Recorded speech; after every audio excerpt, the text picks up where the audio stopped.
Welcome, everybody, back to JR World Travel and JR World Travel TV. Today, we are going to be featuring one of my bucket list programs. It's something I'm looking forward to doing, and that is the Rocky Mountaineer. It's one of the most luxurious and beautiful trips to take. It's just across the border into Canada, but after all, the Rocky Mountains have a lot to offer in the way of the beauty and scenery. And at any rate, we are looking forward to presenting this to you today. And from that point, we will go right into our program. Have a wonderful day. Thank you.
Well, good afternoon, ladies and gentlemen, and welcome aboard the Rocky Mountaineer.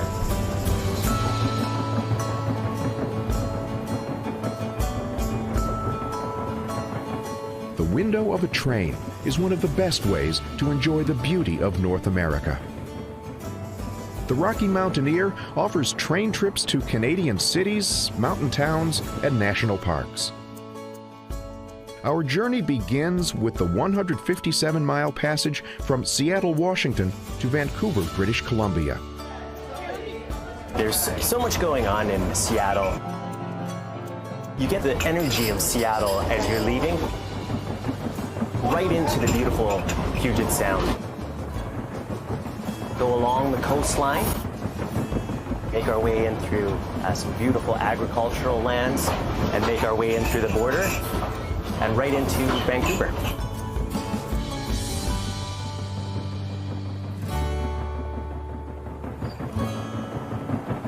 So what we like to do is to start this trip off on a good track is a little cheers. To friends, to new friends we'll make, to amazing journey. Cheers and welcome aboard, everyone. To take full advantage of the scenery, the Rocky Mountaineer travels only during the daytime.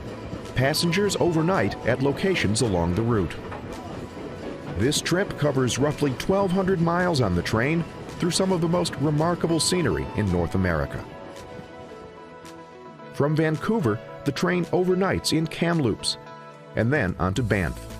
Most passengers explore the Canadian Rockies before reconnecting with the train in Jasper for the return trip to Vancouver. Which would you prefer?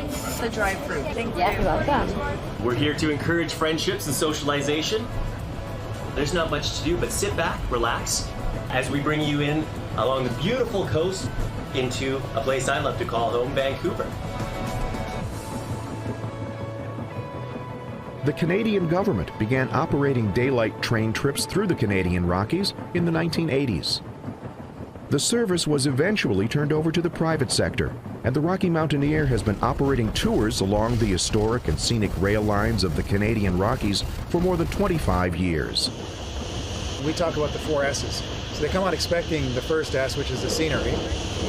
Then they know about the food. We call it the savory and the sweet, and creating great regionally focused meals focused on the Pacific Northwest and Western Canada. The service, it's the third S. And then the last one, I think a lot of people don't realize that occurs on the train, is the socialization. There's a real magic that happens when you're traveling with people from around the world. You know, the conversations you strike up and the friendships that are kindled on the train, it's really special. When we finish this tour, we're flying down to Austin, so to see my granddaughter for the first time. First time, how exciting.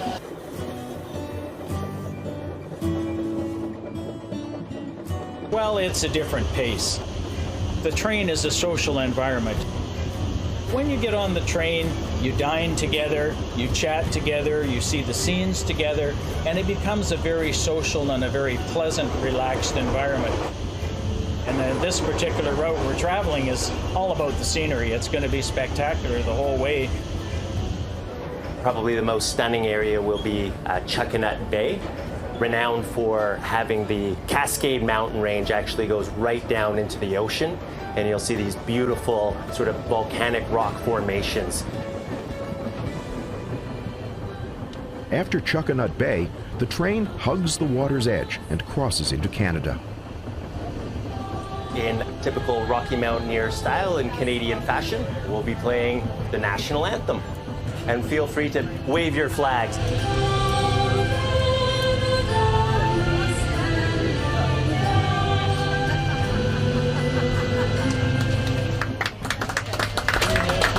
All right, now we can drop the puck and play some hockey. Railroads are almost as important as hockey in Canada. The completion of Canada's first transcontinental railroad in 1885 united the country from coast to coast. The railway also opened the Canadian Rockies to visitors. What's unique about Western Canada is it was the railway that actually worked and determined the locations of many of our towns and cities. Vancouver was incorporated in 1886. The very first transcontinental train arrived in Vancouver, and of course the rest is history. Vancouver is a cosmopolitan city, blessed by its geographic setting. It is a stunning mix of mountains, forests, and water. The area's natural resources are what attracted the first European explorers in the late 1700s. Lumber is what really made the place. It's what put the place on the map. And so that's how this place was known. You fast forward now into 1871, the Crown Colony of British Columbia joins the Canadian Confederation. 1886, we're incorporated as a city. 1887, the train rolls into the new city of Vancouver. I think the geography does make it unique. It's quite spectacular. And so you spend a lot of time outside when you're in Vancouver. We absolutely have everything. We have glorious mountains, we have beautiful river systems, and of course we have the Salish Sea. You can live in a richer place. Aboriginal people have lived in the Vancouver area for more than 8,000 years. I find that in the Vancouver area, Aboriginal culture is very present and strong. You have some of the richest, diverse First Nation cultures in the world. This is a very rich city, and Aboriginal people are a big part of its growth and development. What exists today in Vancouver is a really good partnership between the local city and the First Nations people. There is representation of Coast Salish culture. You see Aboriginal sculpture throughout the city. While Vancouver has grown to become Canada's third largest city, it remains a city of neighborhoods. We're standing right in the middle of Gastown, one of Vancouver's two historic districts. We're just steps away from the historic Maple Tree Square, which was really where the non-native settlement of this area began. Gastown is sort of all the elements you want in a sort of a really neat, interesting, dare we say, funky neighborhood. Probably the most photographed object would be our Gastown steam clock. It taps into the city's downtown steam system, powering the steam whistles on top of the clock, which then do the Westminster chime. So it's one of the really key icons of Gastown.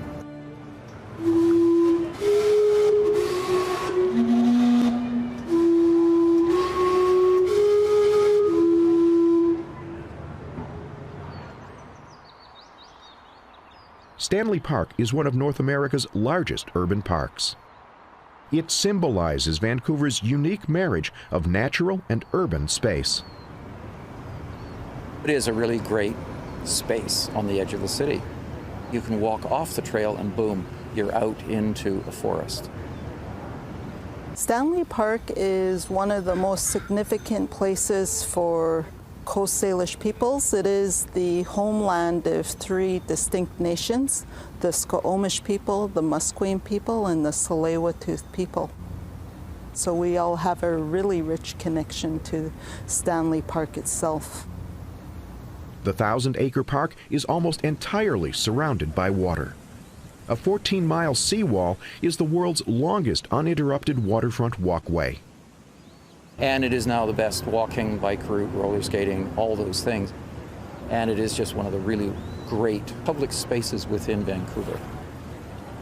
You have this great city, you have this great natural surrounding, and you can be urban and you can be out in nature all at the same time. Vancouver's scenic beauty is increasingly matched by a growing reputation as a food and wine destination. Most Vancouver food adventures begin with a water taxi ride to the Granville Island Public Market, located on a small island in the heart of downtown. It's incredible. That city has changed so much. I mean, only about 25 years ago, that bridge was wood. I used to be the chef in that big glass building over there. Yeah. J.P. Guerin is the executive chef on the Rocky Mountaineer. On the train, it's more like approaching to what you would do in a first-class restaurant. All right.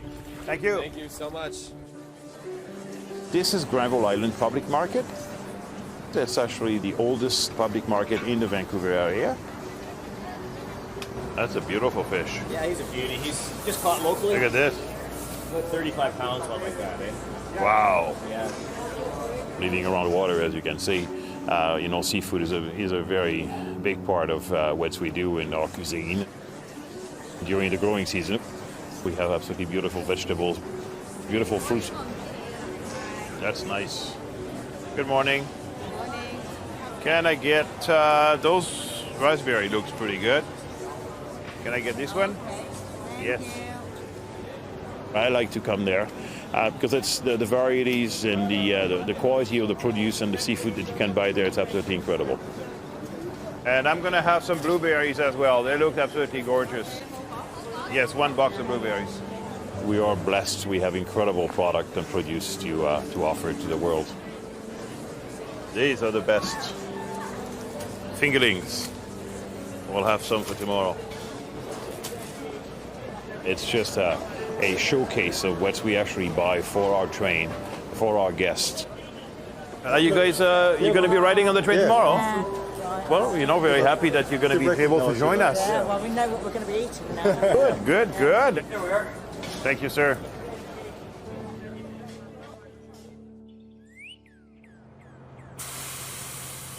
Good morning, everybody. We've got a big train, a huge train this morning. The day begins early for the culinary staff on the Rocky Mountaineer. In each dome, you guys identify exactly who you have, check with your host team. Each carriage has a dedicated culinary team that prepares and serves all meals on board. Make sure you guys taste the food. You have to taste your food. You guys are chefs to cook, and it has to be seasoned properly. And otherwise, I think we're going to have a wonderful day. Off you go to the Rockies.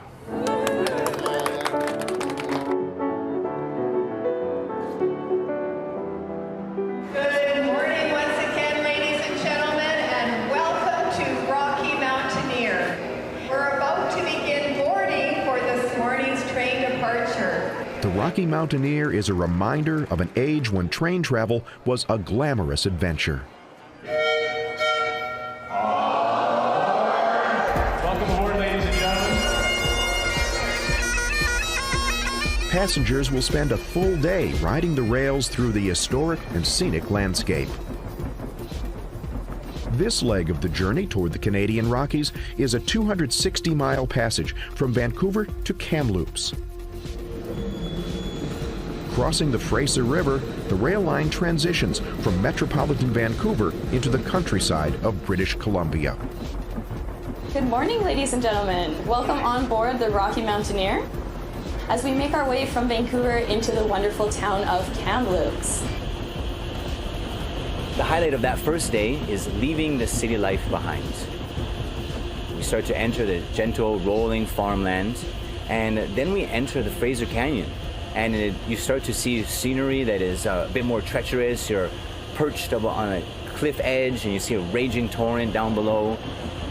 The train follows the historic rail route that connected British Columbia to the rest of Canada over 130 years ago. It is the original route. It has not changed.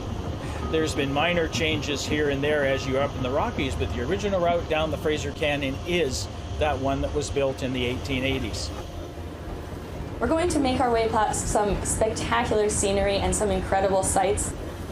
The Fraser River will follow for half of our journey, and it is the longest river here in British Columbia.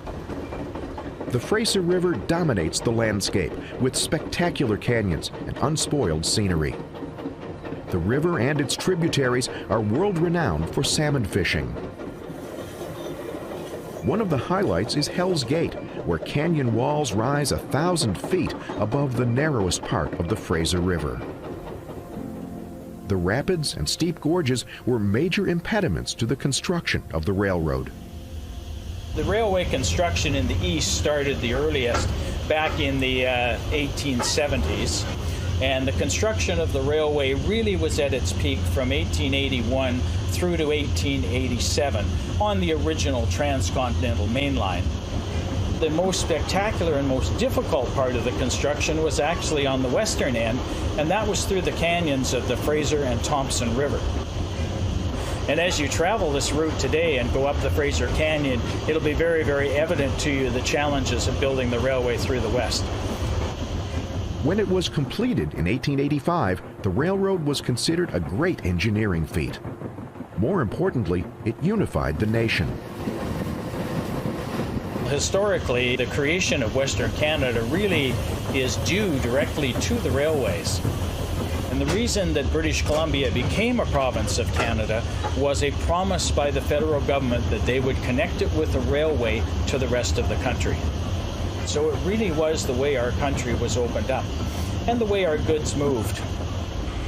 Today, the Rocky Mountaineer has a different purpose: to provide a unique platform to explore the natural beauty of the Western Canadian landscape. Well, now we're going to clean up some salmon. Got that beautiful salmon we got yesterday. That's a beautiful piece of salmon. The culinary part of the train experience is as important as the scenery. on Rocky Mountaineer, you will see that you spend 25 to 30% of your time sitting down and enjoying your breakfast and lunch. So it's a very big part of your day. Let's just saute the onions. When we do the salmon, we'll just, serve the salmon roasted in the oven with the glaze and some green onions and some fresh vegetables. We're making sure that we feature the cuisines of the region. We want people to come on and have a fantastic culinary experience. So it's a big part of the journey. I think it's safe to say nobody ever gets off the train hungry. All good. Ready to go? So now it's time for lunch. So today our appetizer, we have roasted root vegetable soup and a very nice golden bean salad with mixed greens, red pepper, and a balsamic dressing. The orders from the guests are coming in. Everything is cooked to order. Fingerling potatoes. They're not quite done yet. They need to go back in. Chefs must prepare exceptional food in a tiny space while on a moving train. We have to prepare food for 70 guests. And this is literally our entire cooking area. It's literally about 5.5 feet maybe. So we'll just get a bit of butter, a bit of olive oil, and we're gonna add some fresh young carrots. Just saute them with a little salt and pepper. Beautiful. We're probably right now traveling at about 40-50 miles an hour. Everything is moving. That's why we have those hand guards here on the stove. So sometimes, a frying pan would actually move forward or backward towards us.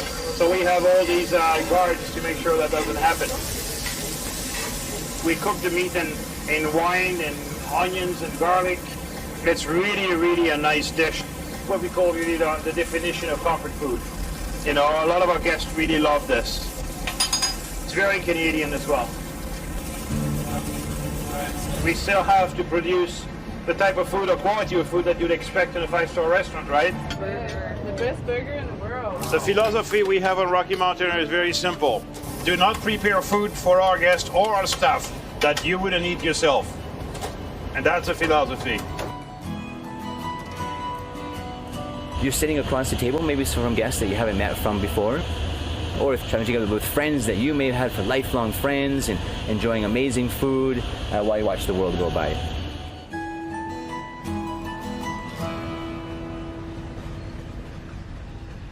After a day traveling through British Columbia, guests overnight in Kamloops.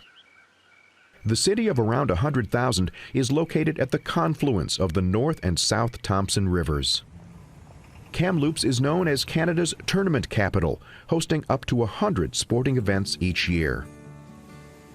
Kamloops is also one of Canada's newest winemaking regions. So I'm just taking a sample of our Cabernet Merlot, which is one of many wines that we do here at Monty Creek Ranch. Most of our fruit is from our own vineyards. We've got 65 acres in the ground. The Monty Creek Ranch Winery emphasizes the region's history and natural resources. Kamloops is in the Thompson Valley. It's a stunning destination, lots of natural, rugged beauty, lots of wildlife. Known largely for agriculture and livestock. There's a big farm-to-table movement. We really wanted to embrace the frontiersmen, the prospectors, the early settlers in this region. The signature wines are named for Billy Miner, an outlaw who robbed his last train in 1906 near the site of the winery. The historians that write about Billy Miner often classify him as the gentleman bandit or gentleman train robber and go as far as to say that he coined the phrase, "put your hands up," sort of a nice guy when he robs you, if you will. The Hands Up White and Hands Up Red blends are definitely the engine behind our brand. We do a range of varieties. The region is really going to succeed with varieties like Riesling, Pinot Noir, Chardonnay. British Columbia as a whole is quite a new wine-producing region, quickly gaining traction and accolades throughout the world. It started in the Okanagan Valley, and now the Thompson region is quickly gaining a lot of press and a lot of tremendous wines.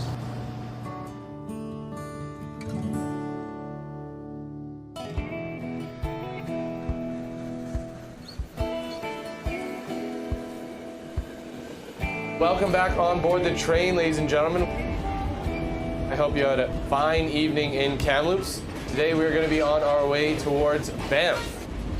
So yesterday was all about the canyons. Today is going to be all about the mountain ranges. We also see 7 different river systems today, and we'll give you a prize if you can name all 7 at the end of the day. So we're going to have another great day in store on our way towards Banff. But welcome back on board the train, ladies and gentlemen. The 310-mile trip from Kamloops to Banff weaves past glacier-fed rivers and lakes and climbs steadily toward the snow-capped peaks and magnificent scenery of the Canadian Rockies. We're coming up to a major highlight of the trip. So the Stony Creek Bridge is the longest bridge over our 2-day journey. It is 380 feet long. We're going to be 275 feet above a creek bed. You will see a creek flowing into a bit of a waterfall. Have your cameras out for this one. It's building that anticipation. We start to gain an elevation, the forest creeps back in again, and you're climbing up, heading towards the Rockies. So a lot of anticipation to what's to come. Well, it's non-stop scenery end to end with the rushing water, the rock walls, and all of that. And then we'll pass through some lake country, and then you'll get into the rugged peaks of the Rockies. So we are coming by the beautiful Kicking Horse River here. Absolutely a stunning river with that aquamarine and blue color in it. So we kind of twist and turn through the Kicking Horse Canyon here where we see the river on both sides of us, creating some incredible photo opportunities as we go by.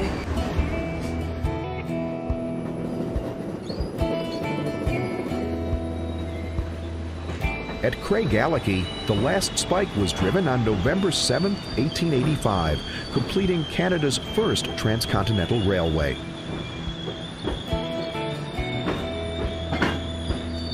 The completion of the Canadian Pacific Railway was one of the largest and most difficult rail projects undertaken at the time. The most spectacular and most difficult part of the construction was actually on the western end. The easy part was from the east and across the prairies till you got to the mountains. And once you left Calgary heading west, you had 4 different mountain ranges to cross. The railway had to build through those. A whole lot of blasting, digging, carving a shelf out of rock. The company imported a lot of Chinese laborers over to the west end, and they built much of the western end of the railway. Great sacrifices in life as it was being built, accidents, blasting, rock falls, all the things that you could imagine would happen. So we are coming up to one of our highlights of the day, and that is the spiral tunnels here. One of the most dangerous sections on the original route was an 8-mile stretch known as the Big Hill. It was replaced in 1907 by a safer way through the mountains known as the spiral tunnels.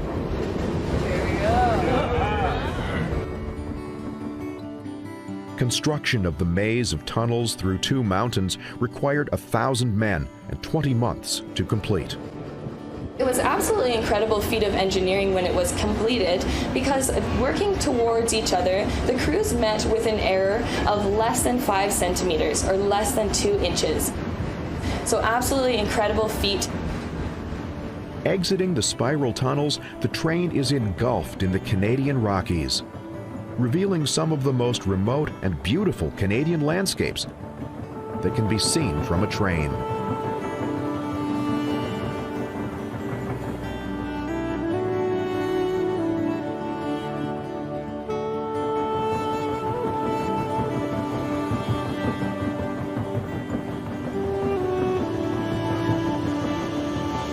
One of the things that's unique about the Canadian Rockies is the ruggedness of the peaks. There'll be snow-capped, beautiful vistas, wide open landscapes. It's quite awesome. From the beginning, the builders of the Canadian Pacific Railway envisioned the train as a way for visitors to discover the Canadian Rockies. CPR General Manager William Van Horn was quoted as saying, "If we can't export the scenery, we'll import the tourists." To accommodate visitors to the rugged wilderness, the railroad built a series of European-style hotels along the rail line. It was a way of getting people to the west, and that was where they built the big lodges.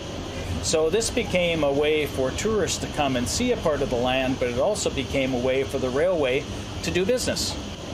They're spectacular buildings of their own right architecturally, and they're still huge draws. So they're fabulous places to visit, fabulous places to stay, and quite an experience. As the railroad hotels became popular tourist destinations, small mountain towns like Banff began to appear in the Canadian Rockies. As we approach Banff, the forestry really changes.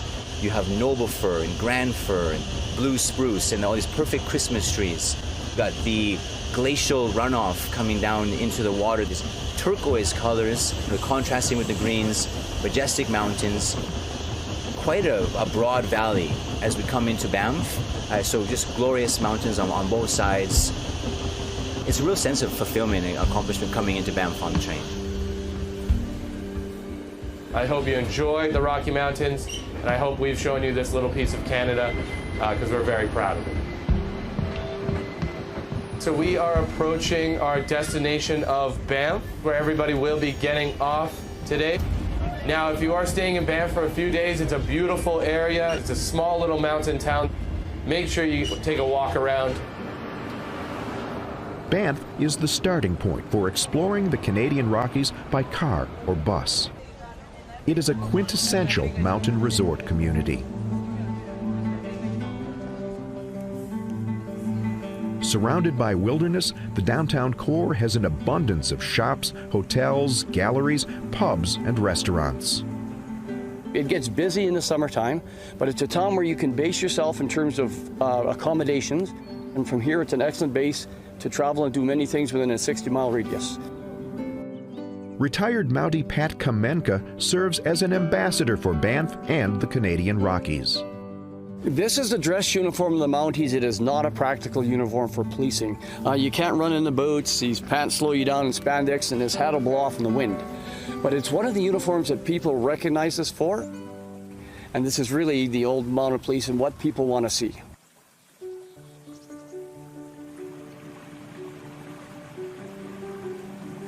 Banff is another Canadian destination blessed by its geography. Situated in a broad valley along the Bow River, rugged wilderness literally pushes to the edges of town. It is a beautiful area. Nice recreation on the rivers, good fishing. Most of the mountains here have got really good trails that you can hike. There's horseback riding. There's wildlife you can see all over the place. So if you're interested in wildlife, we have it. Climbing mountains, we have it. Sitting down in the pub and having a pizza, we have that too. From the start, Banff was a railroad town and tourist destination. In 1883, 3 railroad workers discovered a natural hot springs in the area. The Canadian government and the railroad developed the springs as a tourist attraction.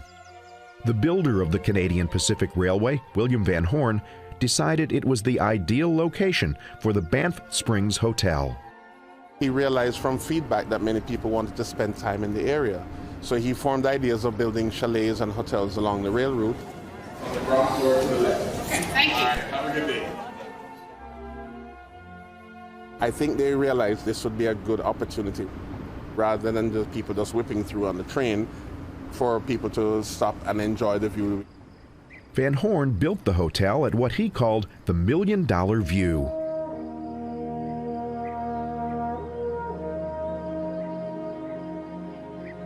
We're looking at the $1 Million View, and it's just interesting to see when people walk out and you get that, wow, and they're just looking around with their mouths open.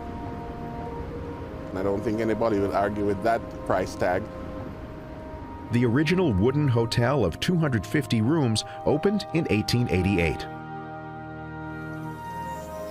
The current Fairmont Banff Springs Hotel is a mostly stone structure with more than 700 rooms. Many people, I think, can imagine what it would have been like back in the time. We occasionally see people having a little dance, you know, as if they were doing some ballroom dancing from back in the old days. 4 national parks, Banff, Jasper, Kootenay, and Yoho, form the core of the Canadian Rocky Mountains and make up one of the largest protected areas in North America. Canada has the oldest national park system in the world. It's a pretty vast system, and our goal is to have protected regions that represent all the different ecosystems around the entire country. Well, the visitor experience in the Canadian Rockies is kind of that quintessential wilderness, mountainous Rockies, because the national parks here were formed actually to attract tourism because it was a pretty lonely place. At one time, Banff National Park, Jasper National Parks were these little dots of civilization in this vast wilderness. But now, they're the wilderness in all this civilization. One of those dots of civilization is majestic Lake Louise. The lake is bordered by the natural wonder of Victoria Glacier and the man-made Chateau Lake Louise, another of the historic railroad hotels. Well, welcome to my little piece of paradise, you folks. Thank you for joining us in Canada's oldest national park. There's probably not anything, I think, more Canadian than a canoe. We probably think of Lake Louise as probably maybe the second most photographed landscape in Canada. Second only to, maybe think of that big waterfall in Ontario called Niagara. So the chateau, even when it first started taking guests in 1894, was always built on the theme for the outdoor adventurer or the alpinist. And we still hold that theme true today. The original Swiss Alps-style chalet was destroyed by fire in 1924, replaced by the architectural gem that hugs the shore of Lake Louise. And to paddle one of Canada's most beautiful lakes here with people from around the world, we're trying to educate people about what a special place this is, and they will help us look after it in Canada's oldest national park. I've been here for 30 years. It still exceeds my expectation. It's like looking at a picture, and you look at that picture, but then when you get here and actually are on the shores here, the picture doesn't do it justice. While the railroad first opened this area to visitors, the Canadian government recognized the need to accommodate tourists arriving by car. Well, the Icefields Parkway is one of the most beautiful drives in the world. It was actually designed to be a tourism route and a connection between Banff and Jasper National Park. The Icefields Parkway is a 143-mile-long, 2-lane road that allows visitors to literally drive through the Canadian Rockies. Completed in 1940, it is named for the many glaciers along the route.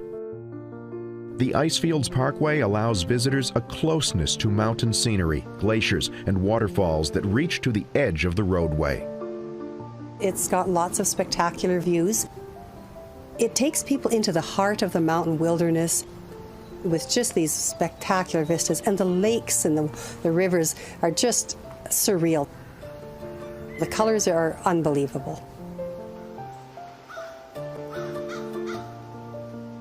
Bow Lake is one of the largest lakes in Banff National Park.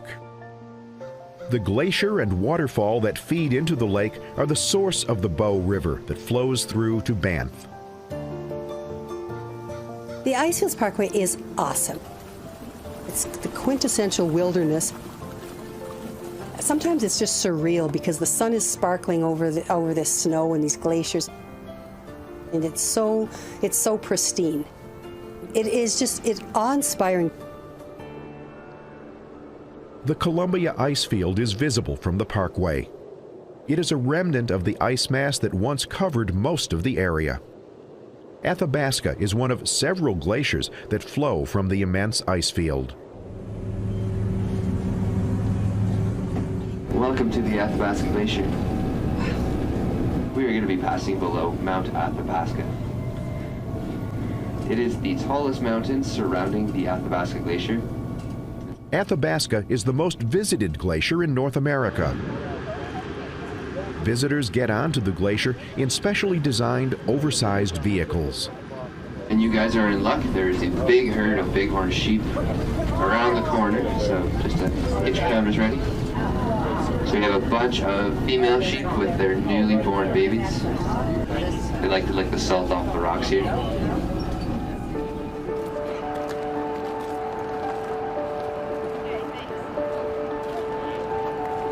So we're standing on the Athabasca Glacier right now, which is fed by the Columbia Icefield. The Columbia Icefield is at the top of the third step up here, and it feeds down much like a large lake feeding into a river.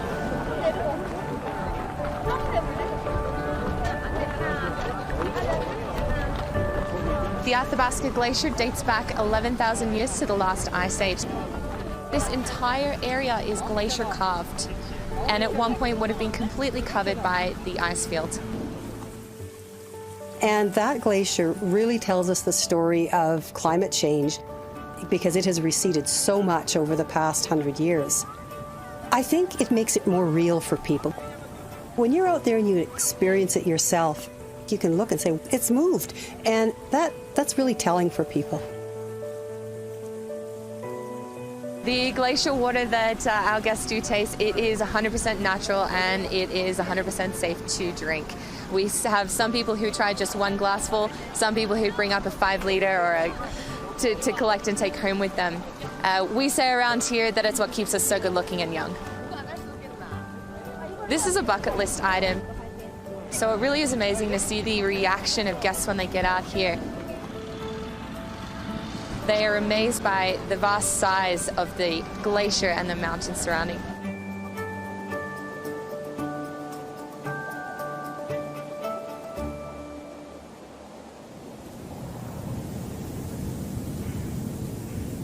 The Icefields Parkway crosses from Banff National Park into Jasper National Park. A popular stop is Athabasca Falls, where the river squeezes through a narrow gorge. That is a great scenic spot. There's some small trails you can take, but it's really scenic. It's thunderous falls going over the rock and the mist rising. So it's a great photo op. The Icefields Parkway ends at Jasper, Banff's northern counterpart. Another turn-of-the-century railroad and resort town, Jasper is even more laid back than Banff. Population's only about 5,000 people, and they take great pride in not having a lot of chain restaurants. It's very authentic in the experience that people will have. It's not a typical resort-type town because of that history as a railway town. In 1923, the Canadian government took over several failing rail lines and formed Canada's second transcontinental railroad. The town and national park were already established when the rail line was completed. The town of Jasper started out serving the railway, and then it became the headquarters for the park.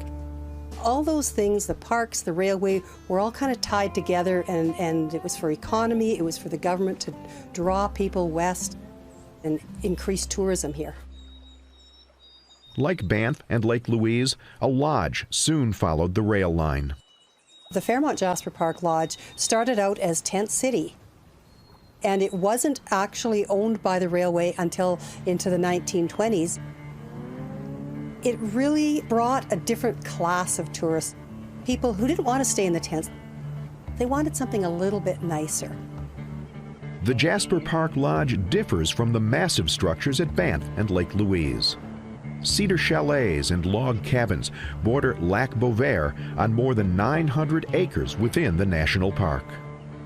These lodges are not only a part of the history of the railway, they're part of the history of the parks and how we've developed a relationship with the visitors to these places. Because some of these lodges have generation after generation coming back, getting their picture taken in the same place and enjoying some of the same trails, and that's the wonder of it.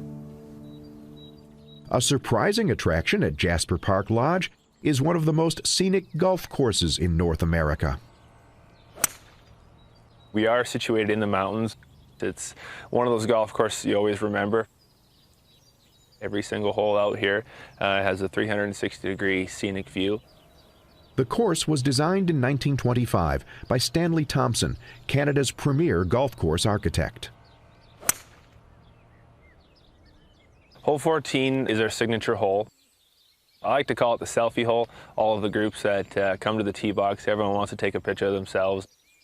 You can almost see a mountain view from any single point on the golf course, and that's one of the characteristics of Jasper.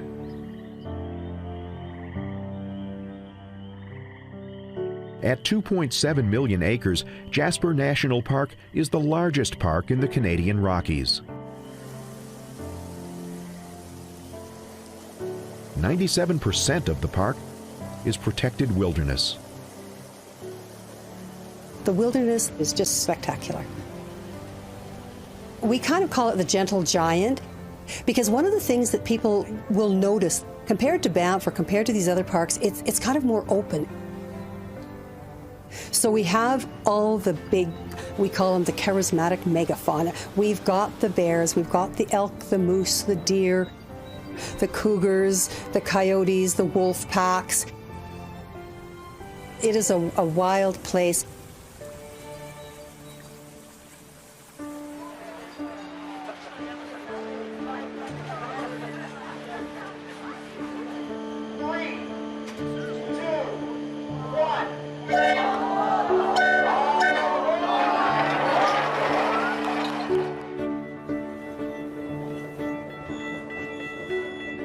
Having spent several days exploring the Canadian Rockies, our journey returns to the train for a final passage through the unspoiled wilderness of the Canadian landscape.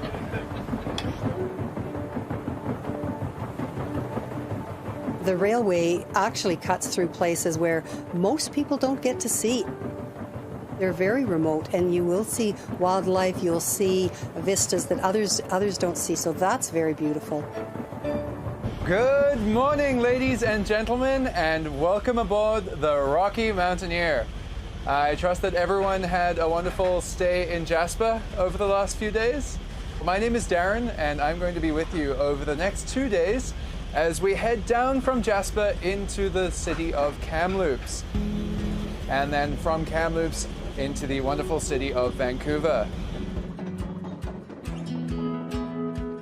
The final onboard journey takes 2 days to cover the 500 miles from Jasper to Vancouver, with a final overnight stop in Kamloops. You're going to see lots of changes in scenery over the next 2 days as we depart from the beautiful and majestic Rocky Mountains onto the semi-arid desert region of British Columbia and then into the temperate rainforest of the Pacific Northwest. So get your cameras out. There's going to be a lot of great sights coming up in the next few miles. The first part of the route continues through the Canadian Rockies, passing some areas virtually inaccessible except by rail. Many remote communities owe their very existence to the railroad. In some cases, there are more people riding on the train than living in the towns along the route. This is an area full of mountain peaks and sparkling lakes.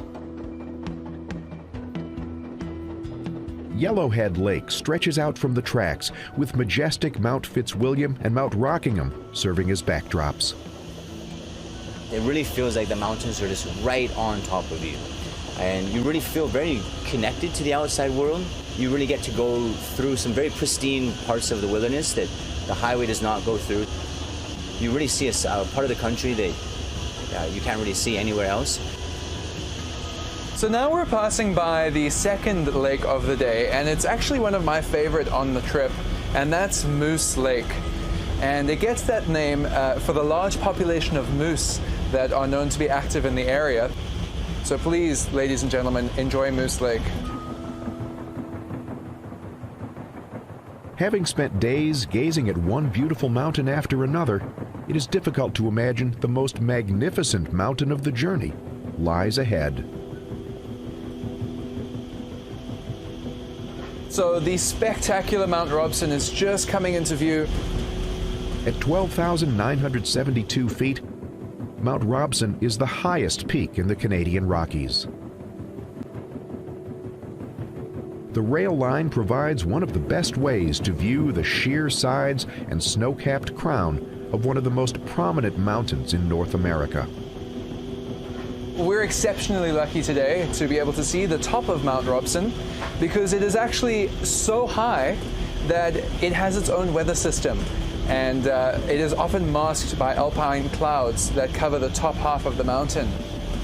Take as many photos as you can of the spectacular Mount Robson because it's actually only visible on average about 12 days of the year. Very lucky indeed as we make our way past Mount Robson. The tracks meander through the Canadian wilderness, past spots known as Little Hell's Gate and Pyramid Falls, capturing views that will remain memories for a lifetime. The magical combination of making friends with strangers, finding peace and quiet and refuge from the modern world on a slow-moving luxury train through the beautiful scenery.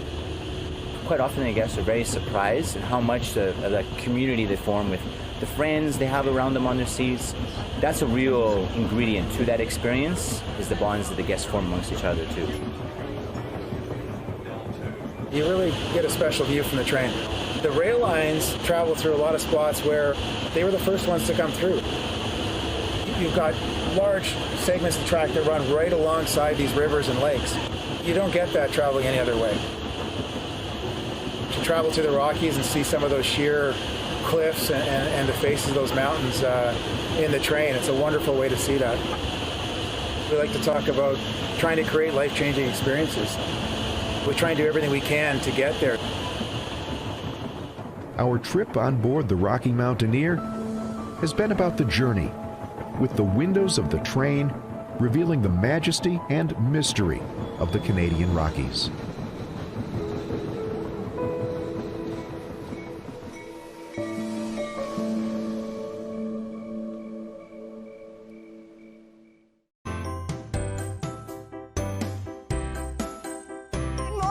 This is Lisa Nyber from Vancouver, Canada, and I'm about to get on the Rocky Mountain Express. I can't wait for this epic train journey.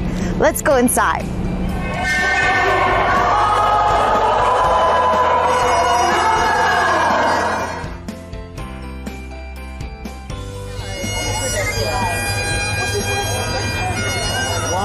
It's time to find car number 2.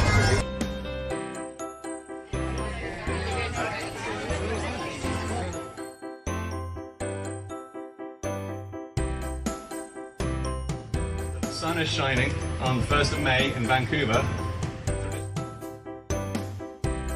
Well, we are very excited to have you here. We now socialize and get to know one another. You already seem a very social group, but we don't want...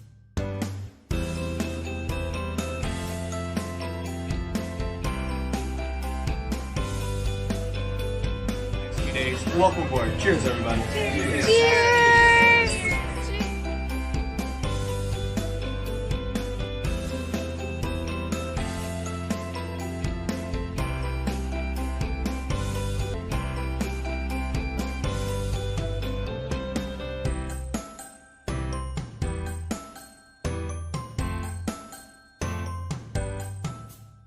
We just had breakfast on the Rocky Mountaineer train and we're enjoying the beautiful view.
Well, welcome to the Canadian Rockies. The Canadian Rockies Mountaineer. The majesty of the Canadian Rockies meets the comfort of luxury train travel. 3 unforgettable rail routes. The first passage to the west, which is Vancouver, Kamloops, Banff to Lake Louise. Then you've got Journey Through the Clouds. This is a lovely trip. Vancouver to Kamloops to Jasper. And then last of all, your rainforest to the Gold Rush, which is Vancouver, Whistler, Quesnel, Jasper. Wonderful, wonderful journeys to take. So they offer 2 classes of travel, which is your silver leaf and gold leaf, and they both come with the most fantastic friendly hosts, gourmet breakfasts and lunches, and endlessly amazing views. Discover the difference. So it's see the sights by day and sleep in a 5-star hotel at night. With Rocky Mountaineer, you get the best of both worlds with maximum views, maximum comfort. No sleeper cars. You stay in beautiful hotels at the end of each destination. Now they've got complimentary alcoholic and non-alcoholic beverages, which is wonderful. But they have a special, get 3 perks. You can get a hotel-free night, an airport transfer or a dinner when you book a qualifying 2021 package. So call us at 844-249-0190 for your next adventure. And remember, at JR World Travel, we really do it all for you.